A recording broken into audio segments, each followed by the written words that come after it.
अंमली पदार्थ विरोधी पथक आणि घटक 1 यांच्या पथकानं दिनांक 24 जुलै आणि 27 जुलै रोजी अंमली पदार्थ MDच्या अनुषंगाने कारवाई केली। त्याच्यामध्ये एकूण MD मेफेड्रोन हा अंमली पदार्थ 2 किलो 184 ग्रॅम मिळून आला, ज्याची किंमत 3,97,00,000 रुपये इतकी आहे।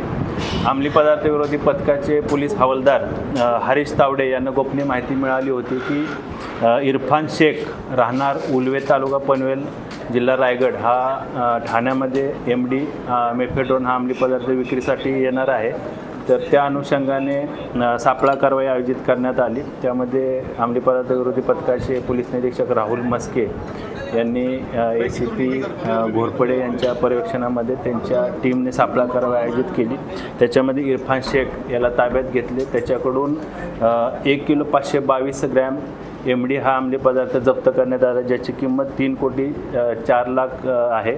त्यानंतर दिनांक 24 रोजी घटक 1चे पोलीस निरीक्षक सचिन गायकवाड यांना गोपनीय माहिती मिळाली होती। त्या अनुषंगानं ACP शेखर बागडे यांच्या पर्यवेक्षणामध्ये युनिट 1चे सचिन गायकवाड आणि त्यांच्या टीमने सापळा कारवाई आयोजित केली, ज्यामध्ये शाहरुख सत्तार उर्फ रिजवान राहणार मंदसौर मध्य प्रदेश याला ताब्यात घेण्यात आले, ज्याच्याकडून 662 ग्रॅम वजनाचा MD अंमली पदार्थ जप्त करण्यात आला, ज्याची किंमत 92,68,000 रुपये इतकी आहे। एकूण 2 किलो 184 ग्रॅम MD अंमली पदार्थ जप्त करण्यात आलेला आहे, ज्याची किंमत 3,97,00,000 रुपये इतकी आहे। यामधील आरोपींना मान्य न्यायालयाने 30 आणि 31 तारखेपर्यंत पोलीस कोठडी रिमांड दिलेला आहे।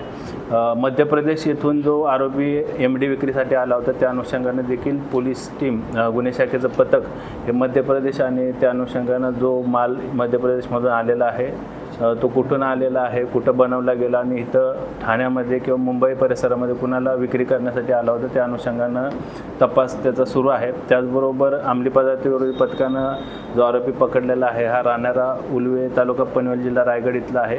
त्याने देखील हा MD पदार्थ कुठे बनवला किंवा कुठून त्याने खरेदी केला आणि कोणाला विक्री करणार होता त्या अनुषंगानं देखील अंमली पदार्थ विरोधी पथकाचं पथक अधिक तपास करत आहे। सर, या अगोदर काय त्याच्यावरती सध्या तर त्यांचं प्राथमिक तपासामध्ये कुठल्या पूर्वीचा गुन्हा किंवा क्रिमिनल बॅकग्राऊंड निष्पन्न झालेलं नाही, तरी देखील आम्ही अधिक माहिती घेत आहोत।